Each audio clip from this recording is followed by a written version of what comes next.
జై కాలభైరవాయ. శ్రీమాత్రే నమః. నేను మీ సిద్ధేశ్వర శ్రీ కార్తికేయ గురుస్వామిని మాట్లాడుతున్నాను. చాలామంది నాకు ఫోన్ చేసి మా యొక్క సమస్యకి పరిష్కారం చెప్పండి అని అడుగుతున్నారు. ఫోన్ను సమస్యకి పరిష్కారం చెప్పేంత దేవుణ్ణి అయితే కాదు. నేను ఒక సాధకుడిని మాత్రమే. సాధకుడు అంటే ఏంటో తెలుసా? మీరు నా దగ్గరికి వస్తే ఆ యొక్క సమస్యకి పరిష్కారం చెప్పగలను, లేదా నేను మీ దగ్గరికి వస్తే కనుక మీకున్న సమస్య ఏంటనేది పరిష్కరించగలను.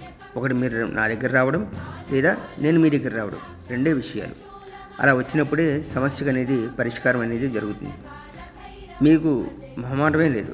ఎవరికైనా సరే మీ సమస్య గట్టెక్కాలి అనుకుంటే కనుక నాకు కాంటాక్ట్ చేయొచ్చు. ఎలాంటి సమస్య అయినా సరే పరిష్కారం అయితేనే అవుతుందని చెప్తాను, అవ్వకపోతే అవ్వదని చెప్పేస్తాను. మొహమాటమే లేదు. అందుకని దయించి ఎవరు కూడా ఫోన్లో అయితే మాత్రం మా సమస్యకి పరిష్కారం అయితే మాత్రం అడగద్దు. నన్ను కాంటాక్ట్ చేయండి, కలవండి, అంతా కూడా మంచిగా జరుగుతుంది. శ్రీమాత్రే నమః. జై కాలభైరవాయ.